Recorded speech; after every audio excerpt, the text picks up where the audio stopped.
Well, hello out there. It's Mrs. Coli. I hope you're having a great day. Today, we're going to be talking about some very important information that helps us to become a better writer and also better at understanding some science concepts like natural disasters. And so hopefully you're interested in that topic. I was able to find some great literature to help us on our study of these important topics, both found in writing and in science. So let's begin.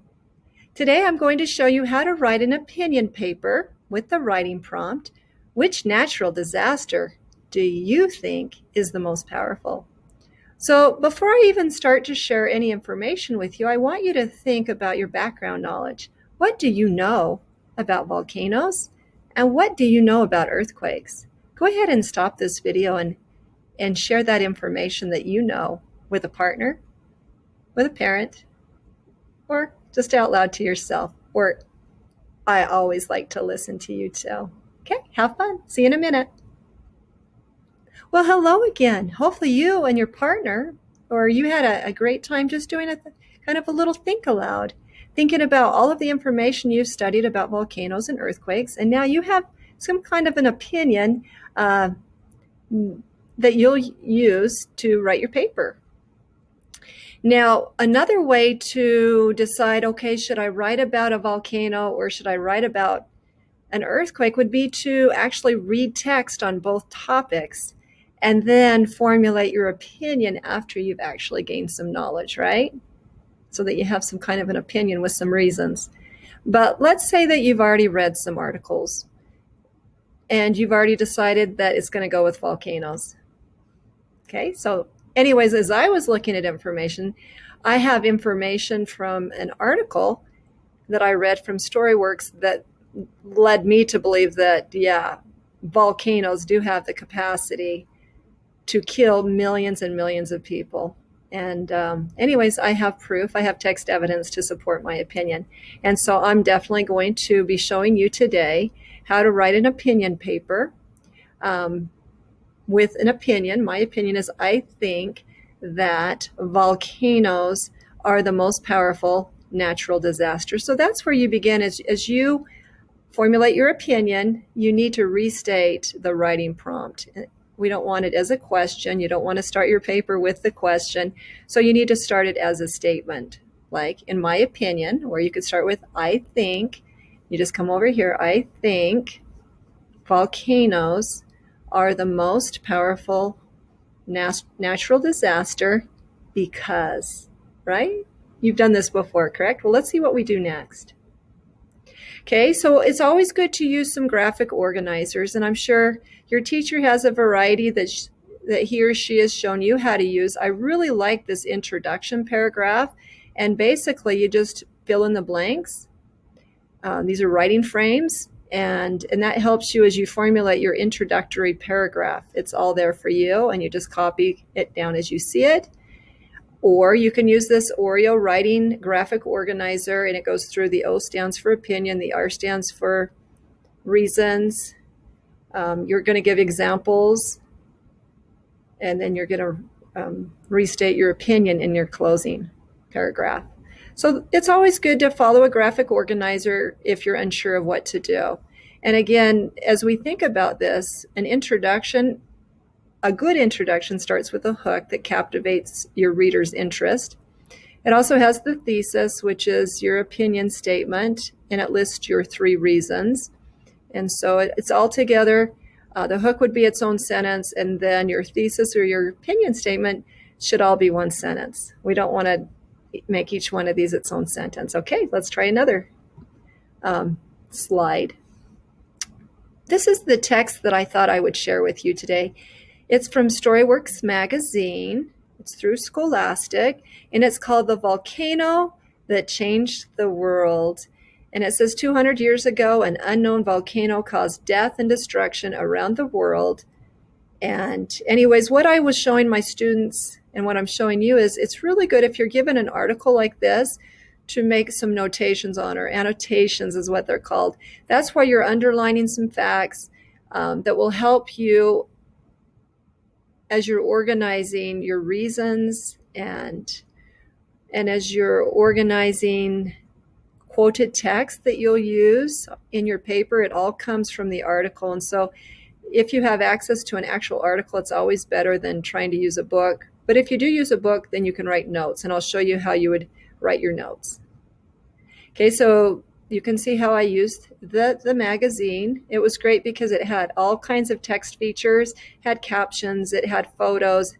The captions, it had photos, it had diagrams that actually showed you different volcanoes in history, like Mount Vesuvius, which killed the people in Pompeii. It compared how many people died from that volcano to this one that we're going to be talking about, which was from Indonesia, which killed over 3 million people, if I'm not mistaken. Or 30, I think it was 3 or 30 million. But I have notes about it, and we'll look at that in just a minute. You can see that these are different volcanoes that were felled around the world, and then I've made an annotation to myself for my conclusion that I wanted to tie this in to my concluding statement. Okay, what do you do next? Well, it's time to start writing some notes to yourself. I was wanting to quote some of the text, and that makes for a good paper if you're actually quoting text and you're elaborating, you're sharing examples. And so, yeah, it was 30 million people had died from the effects of Mount Tambora. But I started here with my rough draft. And again, these were some of my notes that I wanted to use for my introductory paragraph. I said, I think volcanoes are the most powerful natural disasters because, and then my 3 reasons after reading the article, I thought it would be because of the death toll, or is the number of people that died from it, the type of destruction that it does. It just doesn't affect the people on the island or near that mountain, which is erupting, but it also affects the climate. And as you read that article, as you read our notes from my class, you'll see that volcanoes can wreak havoc and cause huge destruction to not only the people that are in the vicinity of the volcano, but people actually around the world can feel the effects of a volcano. And also because a lot of people are unaware that they're even living on a volcano. And this example of Mount Tambora was an example of that situation. Then from there, you're going to take each of your reasons, and you're going to want to use the text to find important quoted information that will help to strengthen your opinion.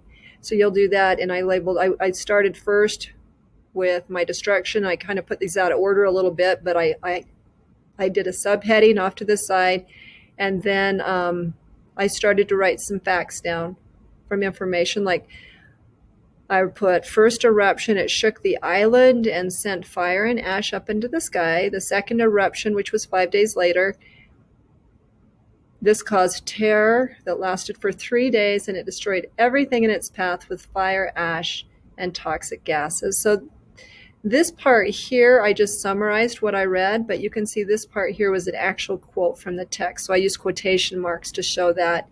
Then I created my next researched paragraph on the death toll, or the amount of people that died. So that was listed here. I said the first eruption killed 12,000 people that were living on the island, and then 2 to 3 weeks later, there were 90,000 people that died that were in that general vicinity because there was no food, no water that they could actually eat or drink. And then even a year later, on the other side of the world, there was devastation to those people too, because it affected the climate, and it was almost like a mini ice age. Can you believe that? And then for my last reason is because many people are unaware of it. It's dormant. It's like an invisible beast. And I says there were no scientists studying Mount Tambora. They didn't even know they were living on a volcano. So this is a summary of the text that I read. I don't always just want to quote everything from the text. That's not what this is about. It's finding a mix between summarizing and adding some quotations on some of the most important information that you're reading from your article. And that really makes your paper outstanding if you can follow these suggestions. And then again, you want to close with in conclusion. You just go back and restate your introductory paragraph, which is right here. I think volcanoes are the most powerful natural disasters because, and again, just restating those, that's all you have to do for a good conclusion. We don't need to make this harder than it really is. Okay, that's called your rough draft notes. Okay, then this is where I showed my students how we would take our rough draft using the text, the annotations that I actually wrote on my text. This is the paper that we created called Volcanoes. We had a title for it. Now, because this is in a revision mode, this is not final copy, I wanted my students, and I want you to know too, that we need to do indentations on these opinion papers. We also need to put a line between our paragraphs. So I'm going to go ahead and show you how I took my rough draft notes, also some of the highlights from my text where I made annotations, and this is what I created from that. I said, I think volcanoes are the most powerful natural disasters because they are hidden as, quote, invisible beasts, end of quote. They cause destruction and they cause a huge death toll. And here is my hook. You can put your hook either at the beginning of your intro, and it's okay to end it at the end of your introductory paragraph also. And I said this, did you know that on April 5th, 1815, Mount Tambora woke up? And then I put quotation marks there because that April 5th, 1815, Mount Tambora woke up was a direct quote from the text. Okay, then I start my reasons. So I'm going to go in an order of how I listed them. I said, because they are hidden as an invisible beast. So that's what I'm going to want to write. I want to keep this organized. I don't want my reader getting all mixed up because everything's everywhere. So I said, my first reason is volcanoes sometimes remain dormant, and no one knows that a volcano is sleeping below them. There were no scientists studying Mount Tambora. The people there didn't even know they were living on a volcano. Today, scientists use satellites and computers to monitor their volcanic activity. And then I said, my second reason is that volcanoes are very destructive. The first eruption caused the land to shake. It sent fire and ash up into the sky. The second eruption that occurred 5 days later caused terror for 3 days. It destroyed everything in its path with, and now this is a direct quote from my text, so I wanted to make notation of this, with a deadly storm of fire, ash, and rock, end of quote. Even a year later, it affected the climate. And this is kind of like where you elaborate, where you explain what your facts mean. That makes up a nice opinion paper if you're able to elaborate on your sentences too, so that the reader totally and fully understands what you're trying to share with them. There's no question. Okay, my third reason is that the Mount Tambora volcano caused the highest death toll ever. This is a quote. The first eruption killed at least 12,000 people living on or around Mount Tambora, end of quote. The ash and lava ruined the soil and water, so almost all the animals died. That's my summary of the text that I read. And this goes on. About 2 to 3 weeks later, 90,000 people on Sumbawa and the nearby areas starved to death. Even the climate was affected for many years, which caused many people to die because of flooding, crazy winter weather, and disease. Okay, so it's my new paragraph. So I did my indentation. I have a line between my paragraphs, and I said this. This is where I'm elaborating. These are called, also, as you are thinking about this, we need transition words and phrases to help our paragraphs flow from one paragraph to the next. So you can see, I think volcanoes are the most important natural disasters. I think is how you need to start your paragraph. Then we're going to use these transitions. Like my first reason is, my second reason is, or you can say first comma, second comma, third comma. So these are transitionary phrases. Or, for example, comma, there were, quote, snowstorms in the summer, comma, floods that turned wheat fields into lakes. And then I used the 3 periods, and I continued on with my text. And I said, floods in India. Oh, that was the end, it looks like, of that quote. Then I said, floods in India triggered an outbreak of disease called cholera, which killed millions, period, end of quote. So that was all quoted, but I didn't use the entire paragraph. I just selectively chose what facts I wanted to share by using the 3 dots in between. Then in closing, I put a space between my paragraphs. I did an indentation, and then I use a transitionary phrase with a comma. And I said, in conclusion, basically I'm going to go up and restate all of this right down here with some similarities. We don't want it to be redundant. And it reads, I think volcanoes are a very destructive force of nature, period. There are many reasons why they are so powerful, like they can remain dormant for years, then they wake up suddenly. They can cause destruction to the land and the climate, and they can kill millions of people, period. And then I wanted to have one last thought that sticks with the person that reads my paper. It's kind of like a hook at the end, but not really a hook. It's a closing statement that is powerful. And so I say, I hope Mount Tambora never wakes up again because, quote, as many as 30 million people had died from Tambora's effects, end of quote. So I hope you enjoyed learning how both me and my class were able to take some text about a volcano, specifically about Mount Tambora, and use the text to make annotations and to make notes in my reading and writing journal. And I was able to use all of that information to create a very organized, well thought out opinion paper that captivates a reader, that's intriguing, that's very specific, and that definitely supports my opinion. That's the purpose of this. Now, what does a student's version look like? Well, this is what one of my students, they made this their final copy, and you can see she forgot to underline the title, but that's okay. She remembered to skip lines in between titles and paragraphs. She remembered to indent each paragraph by 5 spaces or a tab on a Chromebook. And you can see she knows how to use her quotation marks, and she writes extremely well. So she took my ideas and made it her own. You can read through that. You can stop this video and read through it if you'd like. And then I was going to show you one last thing to take it to the next level. So it's great. We wrote about it. We read about volcanoes. But can we draw about it? Well, why not?